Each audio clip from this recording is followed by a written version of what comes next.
Steve Harvey said that shit. I love that she's close. I love it. So let me say this. It's also that the love that one gives is not always the love that you receive or the love that you need. And so you have to be conscious that when someone says that they love you, they may very well love you in the space of the capacity that they have to love you. But you may not be in that same space and capacity to receive that love, and so you remain unfulfilled because it's not a balance. It's not equal. And that's another way to realize and recognize that this is not, we're not really on the same path. That we have, you can say I love you and he can say I love you, and you're not speaking the same love. You're not speaking the same language. So I agree. I think that hits on love languages, but I think it also hits on, if you think about it, can I back up? Let me back up. Come on, rewind. So men and women, it's not different for men and women. It manifests different for men and women, but it's the same thing. And what I mean is there is an emotional security that women seek when they find a mate.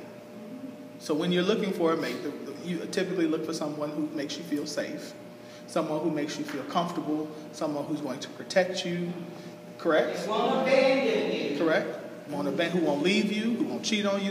All of that. That's what you're looking for, right?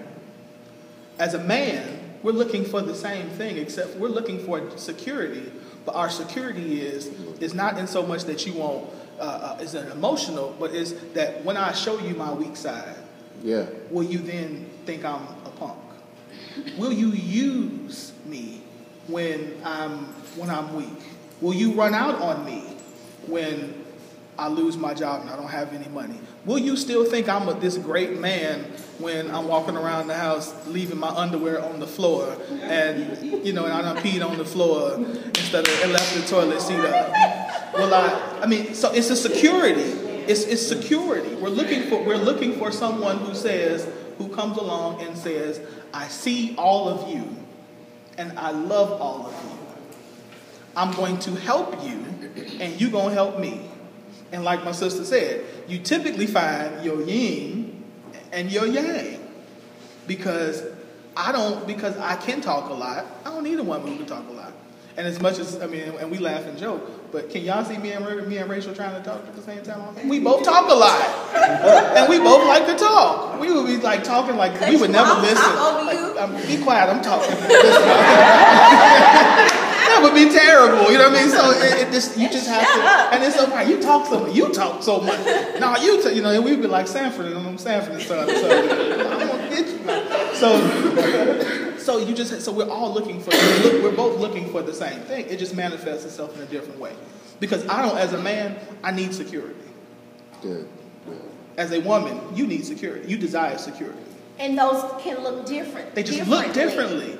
And that's why it goes back to when to like the mama's boy and stuff like that, because that's our mama does that for us. And a lot of what we're seeing now, thank you, back to the question before, is the difference between marriage now and marriage then. A lot of it comes because what we were supposed to get from our parents, we didn't get, because most of us grow up in homes that didn't have two balanced parents. So if I have a dysfunctional mother, then I'm going to probably have the same dysfunction in my mother. I'm probably going to get in a wife. Because that's what I'm used to. And that's what I think is normal. Indeed. Unless I get healed and understand that my mama was dysfunctional, and her dysfunction is probably what I don't need, because that's what ran off my daddy.